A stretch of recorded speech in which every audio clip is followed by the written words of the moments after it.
different menachot where there is an obligation to waive them.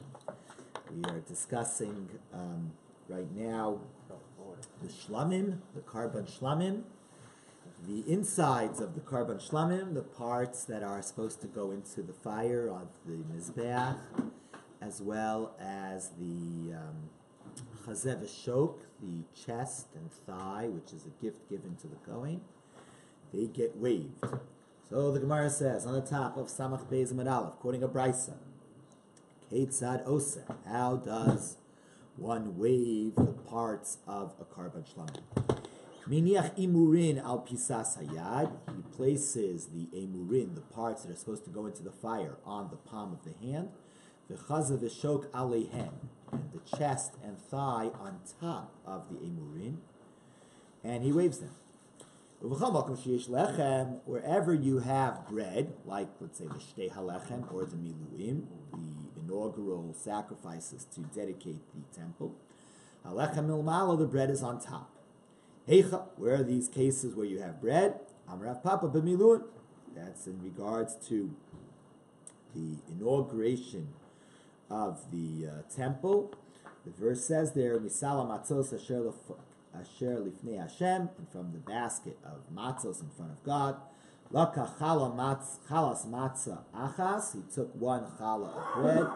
V'chalas lechem shemen achas. V'rakik echad. V'yasem ala chalavim. V'al shoka yamin. He put them on the fats and on the right thigh.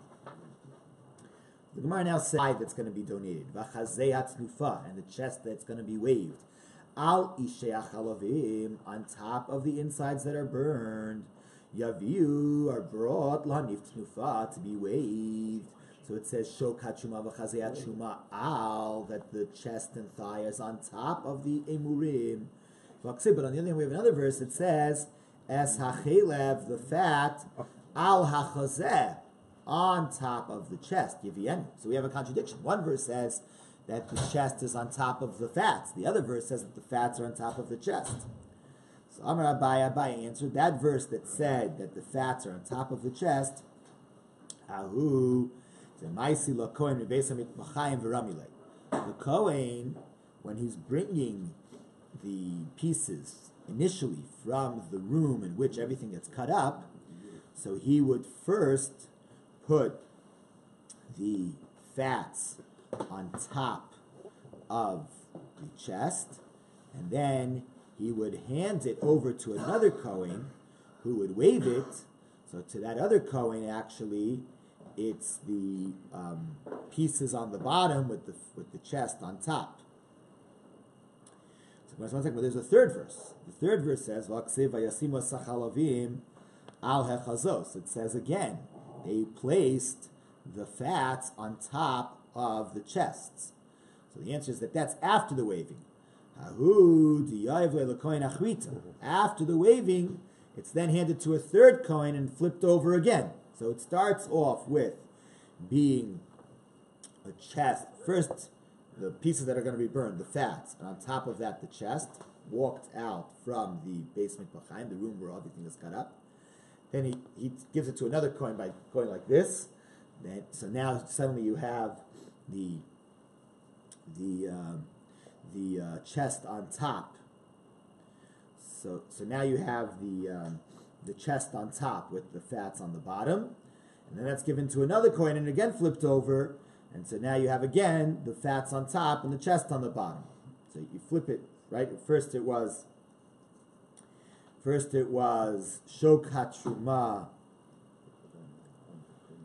It's chelev al chazeh yivienu. They bring it from the Beis HaMikvah with the fats on top of the chest, giving it to the kohen, waving it, who's going to put the fats on the bottom with the chest on top. Gives it to a kohen who's going to bring it to the mizbeach, where it will be again the fats on the. It'll be again the fats on top with the chest on the bottom. So ready, it goes from. It keeps going, it keeps flipping, and there are a total of 3 Kohanim here.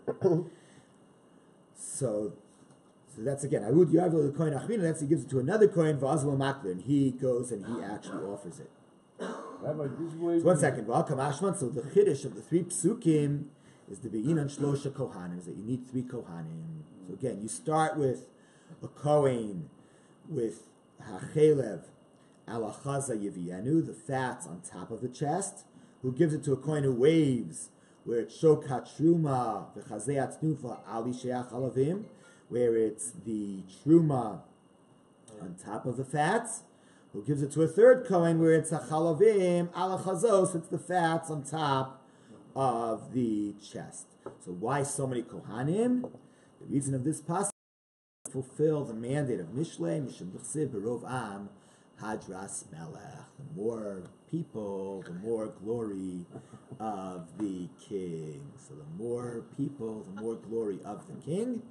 Berov Am, Hadras Melech. That's why it shouldn't just be one Kohen taking care of these pieces. It should be a total of 3 Kohanim. So just to share a matter of halacha that I looked up yesterday from the back of this Gemara, there is a law in regards to Kiddush Levana, the mitzvah to bless the moon when we see it in the beginning of the month, that you're supposed to say Kiddush Levana with a group. So let's say it's the beginning of the month, and there's a clear moon. So you want to say Kiddush Levana, but it's just you by yourself. So the poskim say, the Mishnah Berurah says, well, you should wait until you get the group together. And certainly if you know that you'll be in shul later in the week and there'll be a nice group, so wait to say Kiddush Levana until later in the week. But if you have 3 people with you, and all 3 are willing to say Kiddush Levana, so based on our Gemara, the Chai Adam says, you see that 3 is already Berov Am Hadras Melech, then you don't need to wait. And say it now, when you have 3, and don't wait till later, when you'll get 10. Okay, Baruch, a question. Now this waving, the whole principle behind this waving, yes, like the kaparot we do with the chicken, then the waving. Okay, we're going to see soon. We're going to see soon in today's daf that the waving creates a certain blessing, and that's why we have to do the waving. We'll see what that blessing is. You told us on during Sukkot that that's a form of prayer. It is a form of prayer. We'll see what the prayer is about. You said that it changed my attitude. Good. Baruch Hashem. Just for a minute though, I went back. Now I know why when you walk you shake. So the Mishnah says Or maybe that you shake, right? No?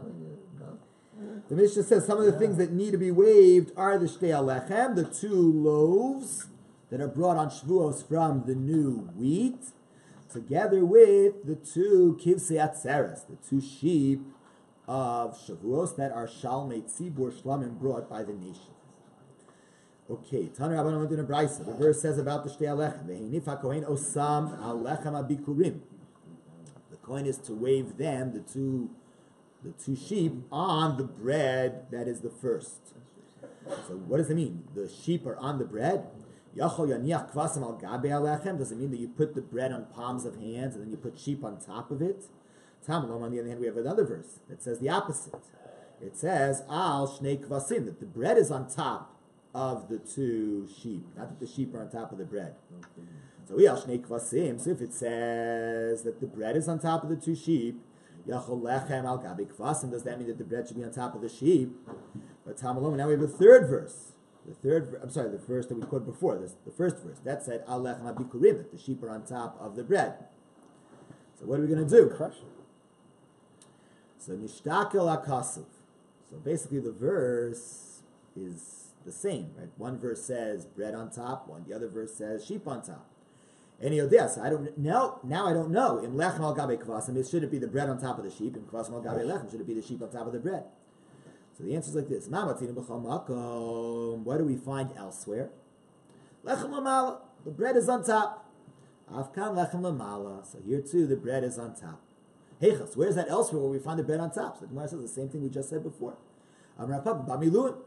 When it came time to inaugurate the Mishkan, and there were karbanos brought to inaugurate the Mishkan, the Miluim, the karbanos mentioned in the end of Parshas Pekudei. There the Torah says, take a bread, misala matzos, from the basket of the matzos, and it says, vayasam al chalavim, he put it on top of the fats. It's not in Naso. Al shok hayamim. Not that. Naso is the Chanukas HaMizbeach, the inauguration of the Mizbeach. This is the inauguration of the entire Mishkan. But when they flip it, the bread now becomes on the bottom now. Right? If you flip, but here we're not saying that you flip. All right, so we have different opinions. We're going to see multiple opinions how they would wave the two breads of Shavuos with the sheep. So one view is bread on top. Second view, Rabbi Yossi ben Meshulam Omer, Rabbi Yossi the son of Meshulam says, Kvasim Lamala. No, it's not the bread on top, it's the sheep on top. Umani Mekayim Al Shnei Kvasim. The verse says the bread on top of the sheep. Lahotzi Shiva. The point of that verse is just to say like this. We know that there are really 11 karbanos that come along with the Shtei Alechem. There are 2 sheep that are shlamim, but there are also 7 sheep that are olos that come along with the Shtei Alechem. So the verse is saying you put the bread on the 2 sheep to say the bread is waved with the 2 sheep that are shlamim. It's not waved with the 7 sheep that are olot. But not that the bread is underneath. I'm sorry, not the bread is on top. The bread is in fact underneath. Chanina ben Chachinai, a third opinion, said, so he takes the sheep, turns them over on their sides, puts them down on their sides, and then he puts the bread in between the 2 legs. So the bread is, on the one hand, resting on top of a leg. On the other hand, there's a leg on top of the bread. So it's both. The bread is on the sheep, on the bottom leg, and the sheep are on the bread, the top leg. So the bread is between the 2 legs. It's sandwiched between the 2 legs. That's the view of Chanina ben Chachinai. Maniach shtei alechem ben yarchosehen shel kvasim. He turns the bread over onto its thighs, and he turns the sheep over onto its thighs, puts the bread in as a sandwich, as Jason pointed out so correctly, between the 2 legs, between the 2 thighs. Umay different, and that way he waves. In that way he fulfills both verses. Lechem al gabe kvasim. On the one hand, he has bread on top of sheep, because the bread is on the bottom leg. Uchvasim al gabe lechem. But the top leg is on top of the bread, so it's also sheep on top of bread. Amar Rebbe, so Rebbe disagreed with Chanina ben Chachinai. He said, 1 second.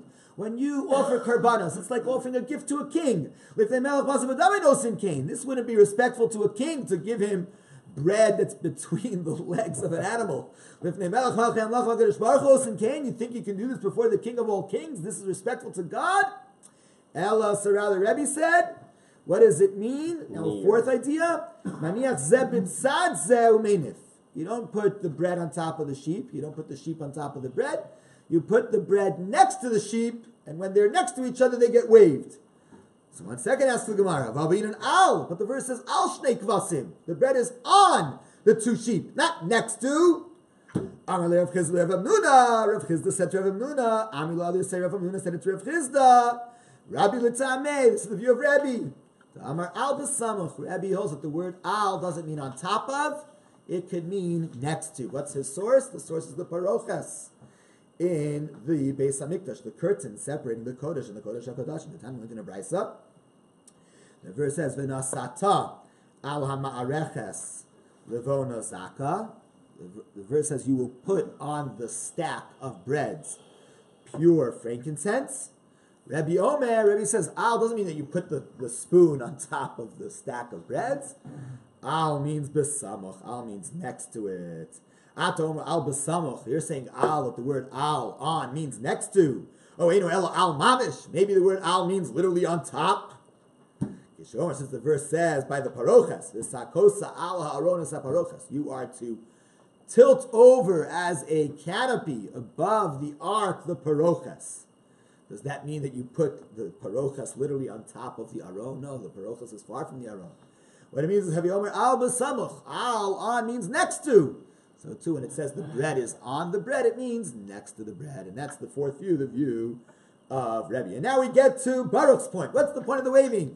The Mishnah says, you wave, Molich, he brings it out. Umevi, he brings it in. Ma'ale goes up, Umorid, and he takes it down. Amar Reb Chia bar Abba and Rabbi Yochanan. Reb Chia bar Abba said the name Rabbi Yochanan. Molich, Umevi, he takes it out, and he brings it in. Lemisha Rucho Shalo, to teach him about who owns the directions, to the one whom the directions and the winds belong to. They're out, namely, I guess, if I'm facing this direction, it would be west. West belongs to God, bringing it in. East belongs to God. And then I say to myself, well, if west and east belongs to God, north and south also certainly belong to God. And then up and down, What's the point of up and down? Malo morid, bring it up, bring it down. Lemi, to him, shashamayim v'aretz shelo, to him that the heavens and earth are his. However, in the land of Israel, they went a little bit differently. In the land of Israel, they had the following interpretation. Amr Reb Chama bar Ukva. Reb Chama bar Ukva said in the name of Amr Reb Yosef Reb Chanina, Moluch Humevi, he takes it out and brings it in. Kedei latz ruchos ros, to stop bad winds. The directions have different winds. So there's a northern wind, there's a southern wind. So by bringing it out and bringing it in, I'm saying to God, stop the bad winds. Like Roger said, a prayer, Mala, go up, umorid, and go down. Kedei latz or tzlalim rayim, to stop the bad precipitation, to stop the bad dew that comes from on top to below. So now we're doing every direction here. Why we go? One second. Oh, okay, we'll get to that in a moment. Ahead, man. Rabbi Zev Reichman said, so Maras, this teaches us Shiyare mitzvah ma'akvenes hapuranus, that even though this is not the core of the mitzvah, you fulfilled the mitzvah without waving. It's just like an add-on to the mitzvah. An add-on to the mitzvah can also stop misfortune. Because the waving is not the core of the mitzvah. The core of the mitzvah is the offering. But the waving, just an added addition, Otzeres ruchos ros, utzloim roim, stops bad winds and bad dews. Amar Rabba said, B'chein lulav, we do the same with the lulav. With the lulav, we wave in the same way. Rav Yaakov bar Yaakov mamtile. Rav Yaakov bar Yaakov used to take the lulav, and he would take it out. Umayisile, bring it in. And he would go like this, straight out, like a spear. And he used to say, you know what I'm doing? Gira beina de sitna. This is a spear in the eye of Satan. Arrow into his eye. That's not the right way to act. You're picking a fight with Satan. You're saying, I'm stabbing you, Satan, so Satan's going to come after you really hard. That's not a good idea. That's not a good idea. Okay, so now let's address Baruch's question. We mentioned this yesterday at the end of davening. Baruch said, but how come we're waving in all the directions? Here the Gemara seems to say that the waving should be out, in, up, and down. So that's the view of the Bala Itur. The Bala Itur says that when you wave the lulav, it should be out, in, up, and down, because that's what the Gemara said here is done in regards to the waving of the Shtei Alechem and the parts of the Shlamim, and the Mishnah quoted Pasuk, Asher Hunaf, Asher Huram. So Hunaf, out and in, and Huram, lifted up and taken down.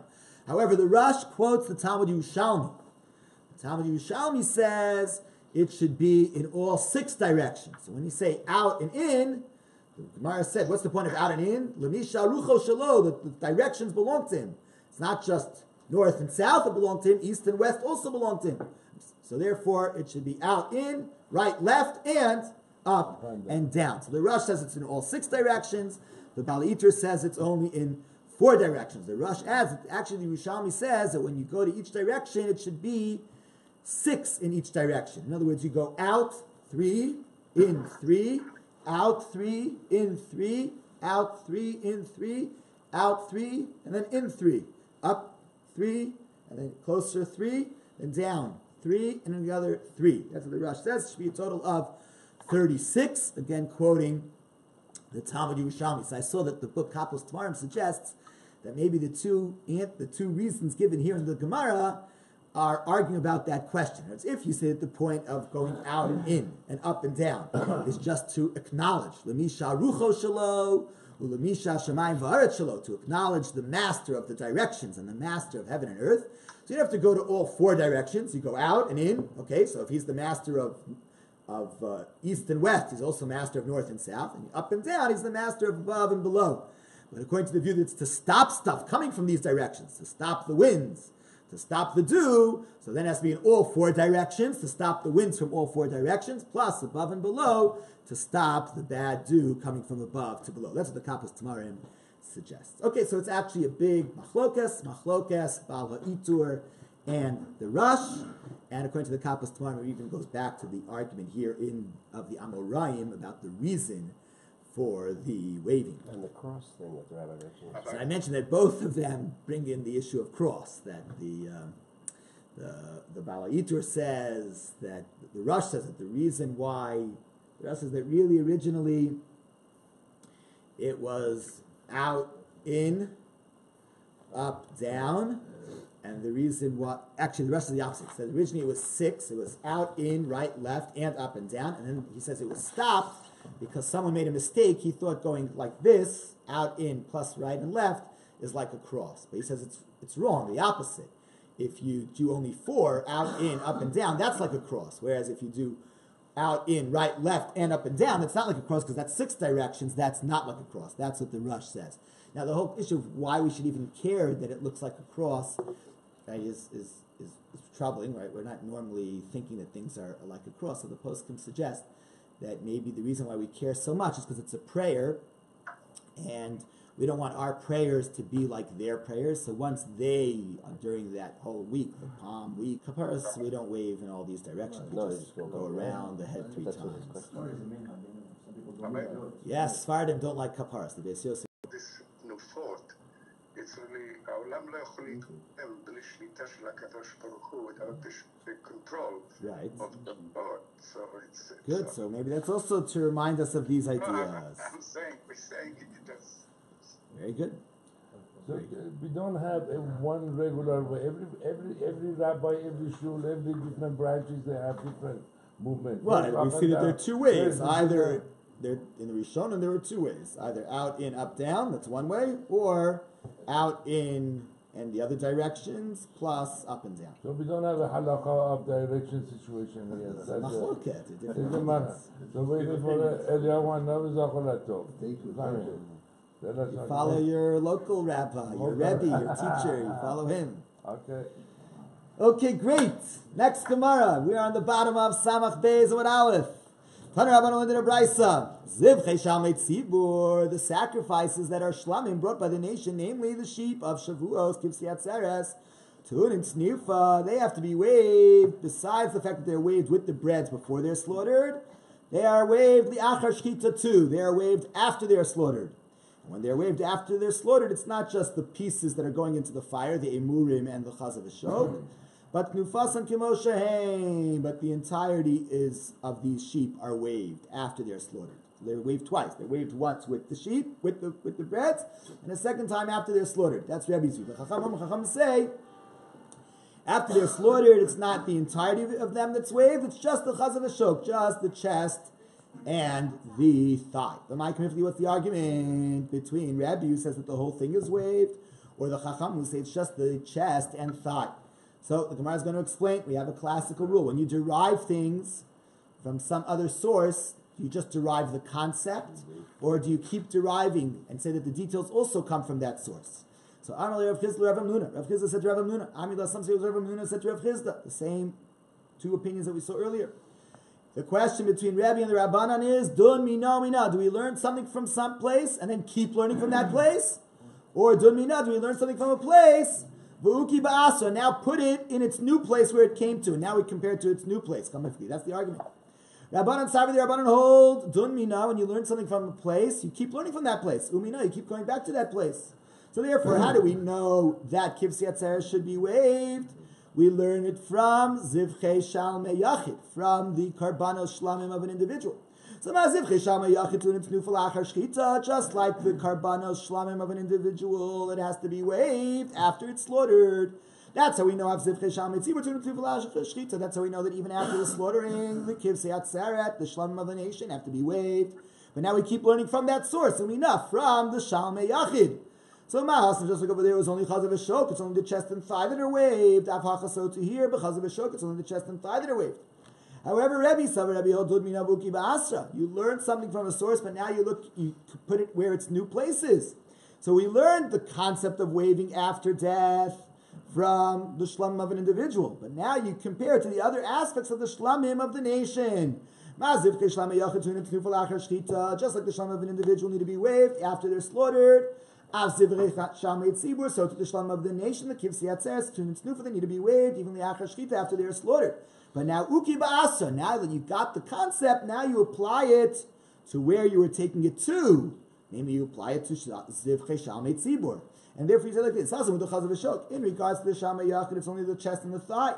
Avalacha, but over here, you have to wave the entirety of the Shalmei Tzibur, the same way that when you waved them when they were alive with the breads, you were waving the entirety of the sheep. You don't cut up a piece of the sheep, it's the whole sheep that's waved with the breads. So after it's slaughtered, it's the entire sheep that's waved. That's answer number one. Suggestion number two, Rav Papa said, now turn to Samach Beis Amid Beis. Everybody agrees that when you learn something from a source, you keep learning from that source. So if so, we should be saying that we learn from Shalmei Yachid that there's waving after death.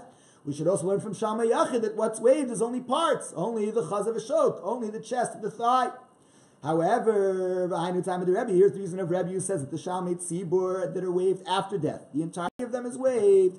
Ki Hasan, that's actually comparing it to the source, comparing it, learning it from the source of the shlam of an individual. Ma Hasan, just look over there, Davashem Matana LeKohen, what's waved is the chest and the thigh, because that's what's given to the Kohen. Avachas over here with the Shalmei Tzibur, the whole thing is given to the Kohen. So Davashem Matana LeKohen, so what's given to the Kohen should be waved, so the whole bird should be waved. The whole sheep should be waved. A third proposal. Ravina said, the Kuliyam, everybody agrees, Duminavu Kiva Asra. We derive it from a source, but now we apply it to where it's derived to. So if we apply it to where it's derived to, it should be waving the entirety. It should be waving the entirety because that's what we have in Shalmei Tzibur when they are alive. We wave the entirety of the sheep. So the reason why the Rabbanan say that, but when it's dead, you only wave a part of it, is from a pasuk. The pasuk says, "Shalmeihem ki es chazei atufa v'shuk truma lakachti meis b'nei Yisrael mizivchei shalmeihem." For I've taken the chest and the thigh from the slaughtering of their shlamim. So since it says shlam in the plural tense, yibuyihu, it's to include the Shalmei Tzibur with the Shalmei Yachid, so just like the Shlam of an individual, it's just the chest and thigh from the Pasuk.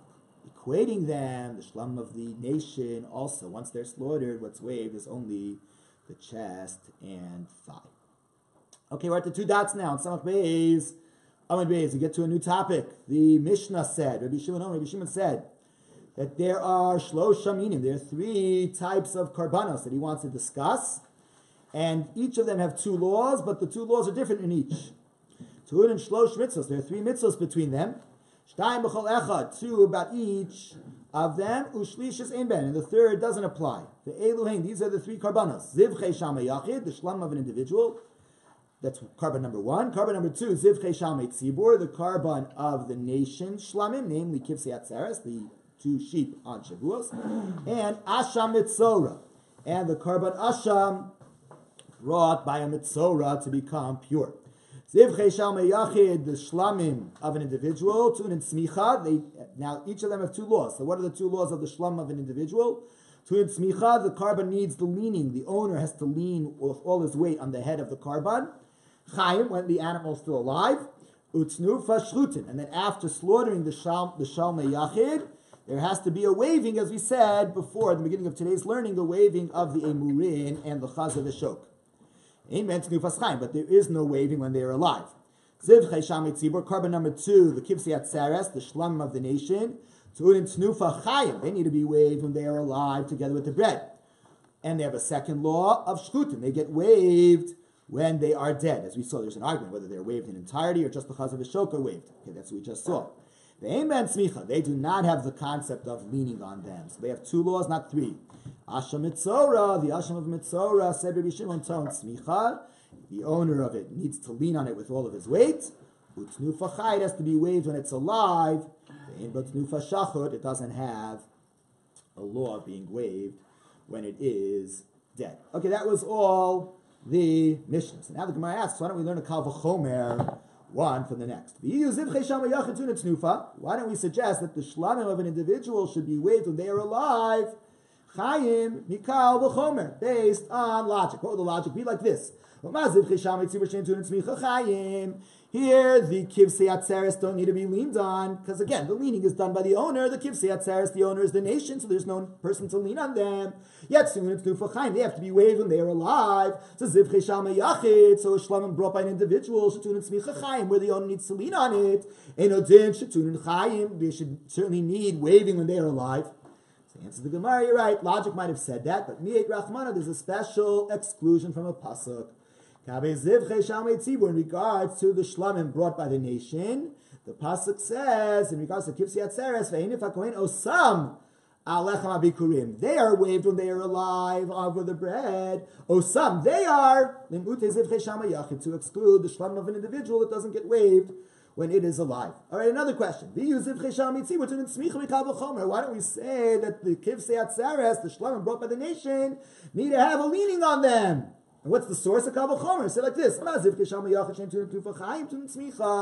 Here, the shlamim of an individual that doesn't need to be waved when it's alive, so it's not so strict. Nevertheless, it needs leaning. So the shlamim of a nation that need to be waved when they're alive, it's more strict. They know din, so certainly shetun and tzmicha should have to have leaning. Amar Ravina answered, K'miri, we have halach l'Moshe miSinai that only shtei smichos petzibur. There are only 2 communal karbanos where there's leaning on them, and that's where Baruch had his picture yesterday. The leaning on the cow, on the paralel davar shel tzibur, when the Sanhedrin issues the wrong ruling, and the leaning on the sar mishtaleach, and that's why the kivsei atzeres can't have leaning. Asks the Gemara a third question. Why don't we say that the Asher Mitzorah, after it's killed, should have to be waved, and the source should be a Kal V'chomer, like this. Here, the shlam of an individual, they don't need to be waved when they're alive. Nevertheless, Shchuta have to be waved when they're killed. Asher Mitzorah, the Asher Mitzorah, Sheton Tufa Chai, which has to be waved when it's alive. Enodin, Sheton Tufa Shachot, which have to be waved when it's dead. Answer the Gemara, okay, that's logic. Yet Rachmana, Hashem has excluded Rabbi Zev Reichman in regards to the shlamim, because Hashem said, Yadav tivienu es yishei Hashem, es ha'chelev al ha'chazeh yivienu, es ha'chazeh lohanif oso, t'nufal lifnei Hashem. He should bring the chest to wave it. Oso, he waves it, the chest.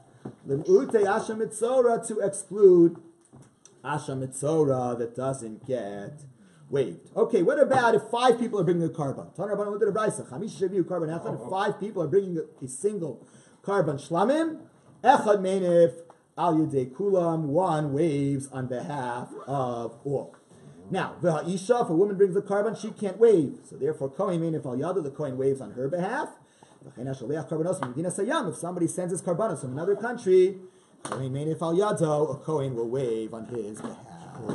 Long distance away. Rabbi Chananya ben Akasha me'eretz HaKadosh Baruch Hu l'zakos es Yisrael. If you kafir b'lam Torah mitzvah shenemar ben chafetz l'man tzidkoya good to Rabbi Adir. They charted it.